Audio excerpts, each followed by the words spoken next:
நிறைய பேர் சப்ஸ்கிரைப் பண்ணாம பாக்கிறீங்க. சப்ஸ்கிரைப் பண்ணி பார்த்தீங்கன்னா எனக்கு யூஸ்ஃபுல்லா இருக்கும். நன்றி.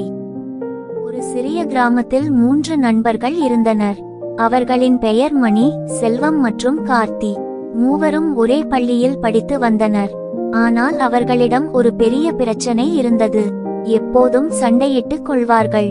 சிறிய சிறிய விஷயங்களுக்காக அவர்கள் சண்டை போட்டுக் கொள்வதால் கிராமத்தினர் அவர்களை சண்டை மூவர் என்று கிண்டலாக அழைப்பார்கள்.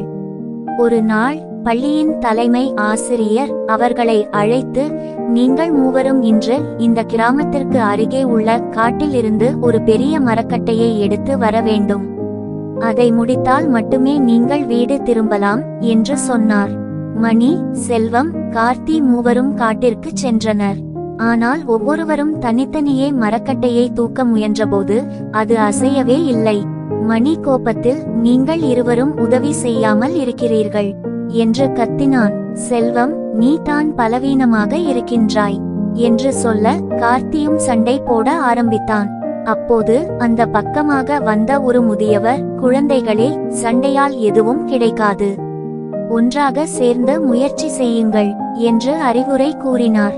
மூவரும் வெட்கப்பட்டு ஒன்றாக சேர்ந்து மரக்கட்டையை தூக்கினர். இந்த முறை அது எளிதாக நகர்ந்தது.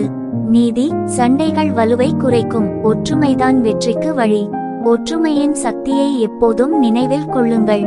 சிறிய விஷயங்களுக்காக சண்டை போடுவது வீண். ஒருவருக்கொருவர் உதவி செய்தால் எந்த பிரச்சனையும் சுலபமாக தீரும். இந்த வீடியோ உங்களுக்கு பிடிச்சு இருந்தா லைக் பண்ணுங்க, ஷேர் பண்ணுங்க, மறக்காம சப்ஸ்கிரைப் பண்ணுங்க.